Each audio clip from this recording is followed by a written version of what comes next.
Anyways, I hopped in Matt's combine, just the one that I've been running. We got the combines at different times last year or 2 years ago. I can't remember how old these combines are.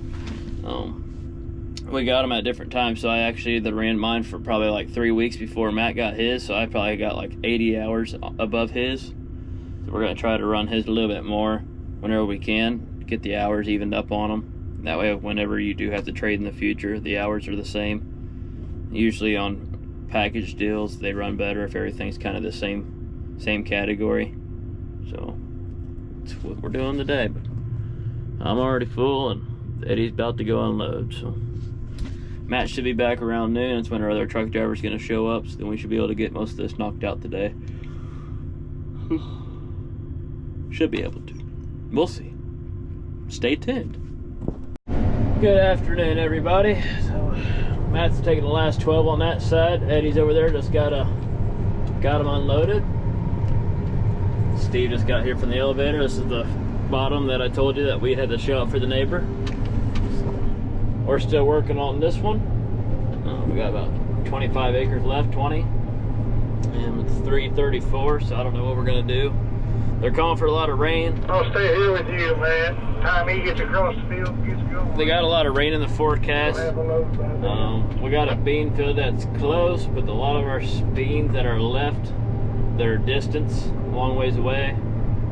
And we got corn that's really close to us, but the problem is we got to pile that corn. We do have like I think 1 or 2 bins left, but it's not going to hold. What you got on, Jay? Not going to hold all of it. So we don't know what's going to happen, but we'll see. Aside from that, we're going to knock this out at least, and I'll call Dad and we'll make a game plan. Well, good afternoon. Unusual sight for me. I got to jump in the old grain cart. Got all Matt up there. So his combine's got less hours on it, so he's going to cut this field. The 26 acres we got done with the corn about an hour ago. And knock out this little bean field. It was close to the field we were at. And then we'll call it a day. And we'll probably have to jump back on corn tomorrow, or we might go knock out 2 more bean fields that take a while to get to, but we always have to go do them at the end of the year.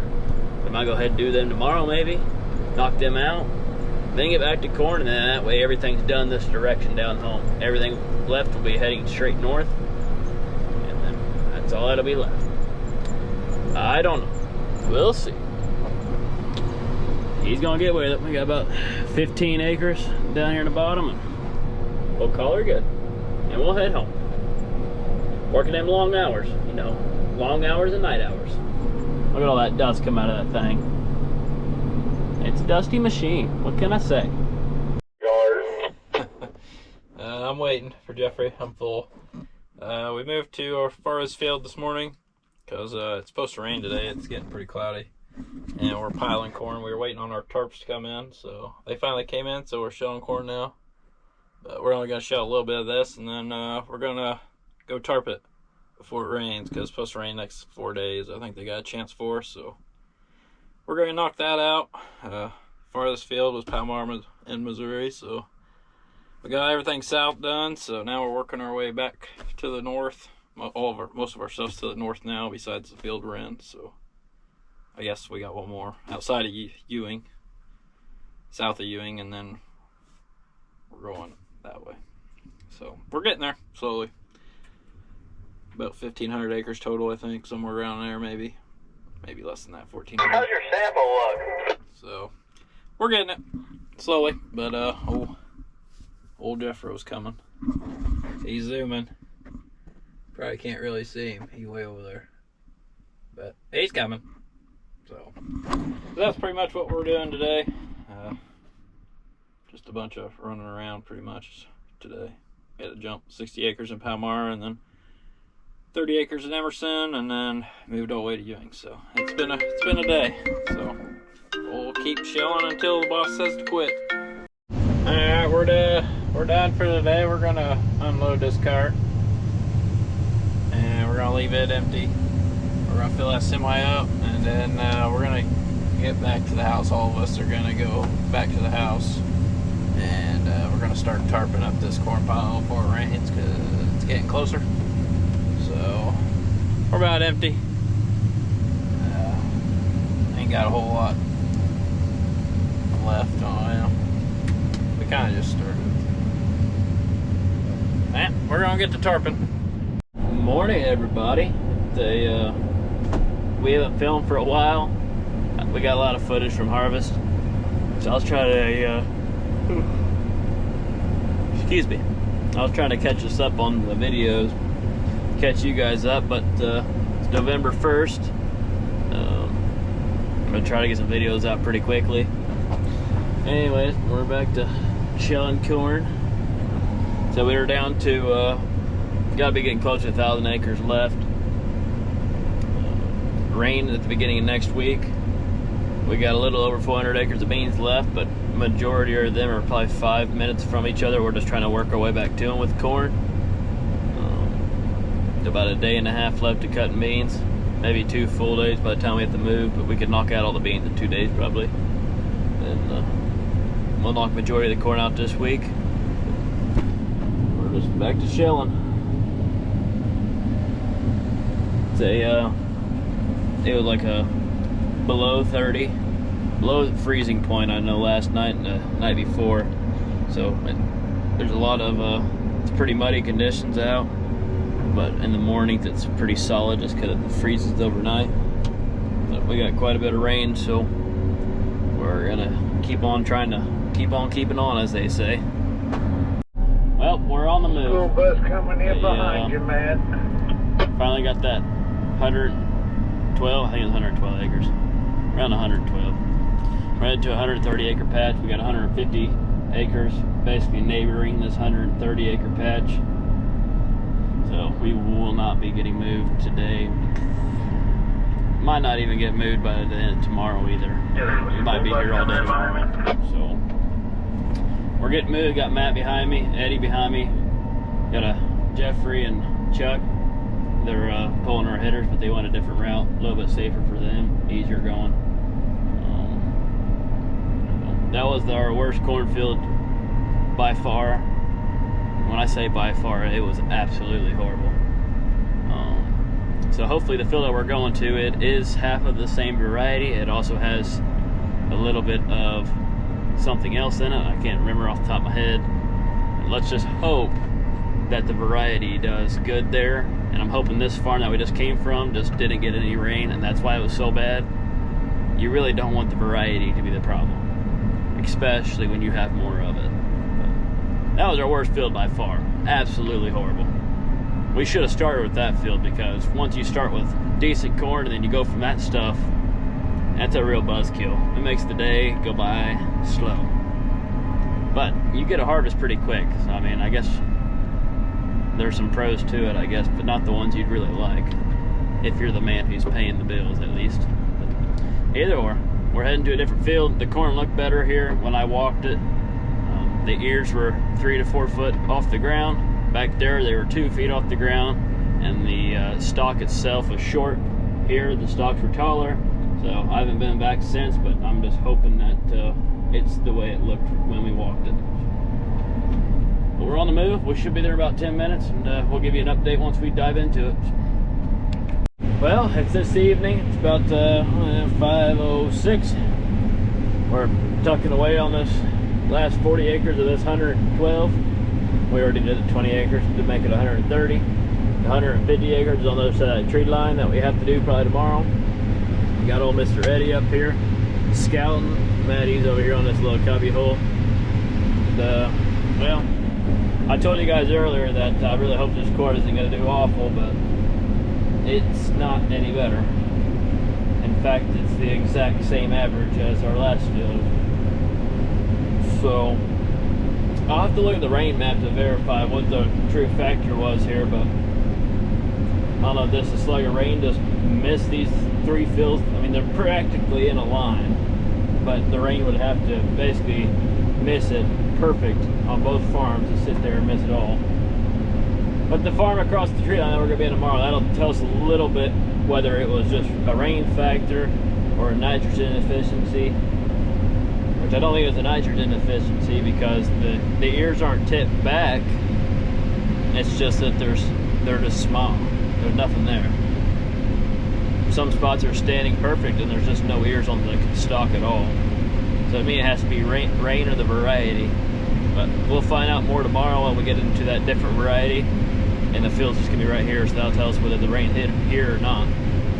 Anyways, corn here is terrible, which makes for a pretty big acre day. I think we're almost to 130 acres so far, which is pretty good for how much trucking we got to do and whatnot. But that's where we're at the moment. Keep hammering down. There's old Mr. Matty B over here.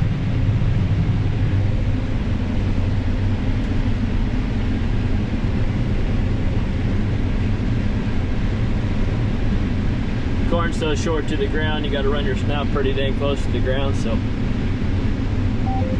I keep my eyes locked on there. It's about getting a headache looking down all the dang time. You got to do what you got to do. Here's our field.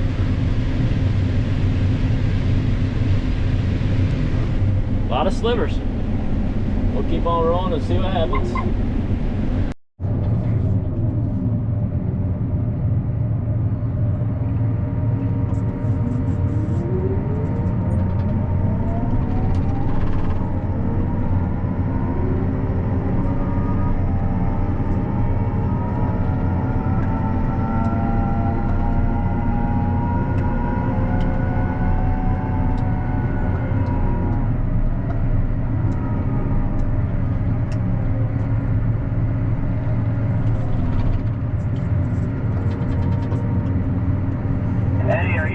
Staying up there and waiting for Jeffrey, or what are you doing right now?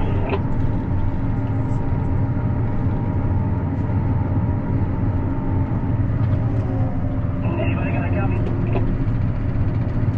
Yeah, I hear you. Yeah, I think he's waiting up there for Jeffrey.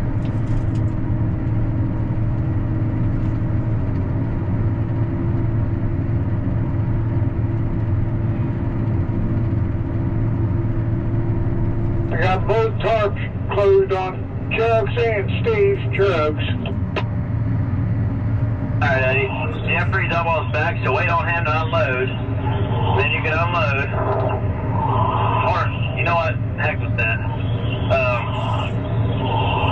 Eddie, grab the pickup truck and come down here and wait on Jeffrey. And then that way you can take him back. Or he can take you back to get your tractor. Let's do that.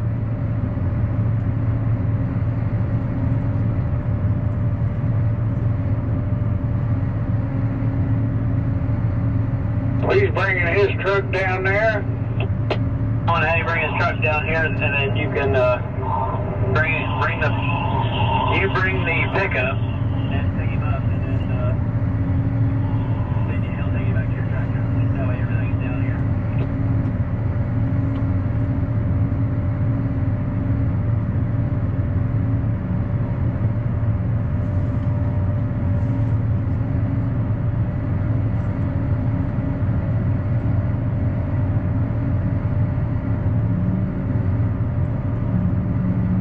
Pretty tight squeeze. But we made her.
it in, we're shelling.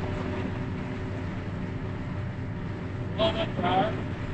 We've been running into a lot of wet stuff, so we've been shelling about 16 to 17%. This is running about 14.5 to 15%. So that's good. We're running out of bed space. So we need to start piling it on our concrete pad. And we need something drier than 50%.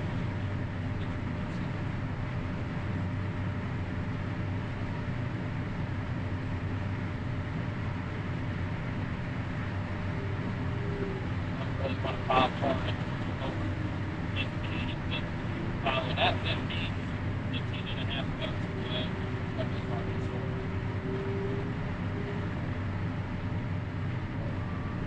Open, and it'll dry out, so we can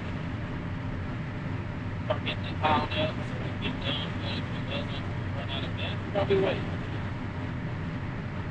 Until it dries out. We have no other options.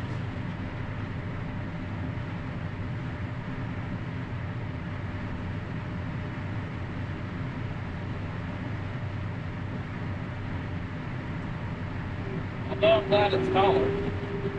Never been all the way around this time like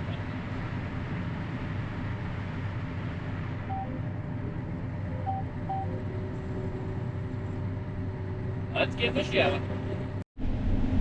Well, we're still cutting along here. Got Matt, he's over there. I'm coming through the middle.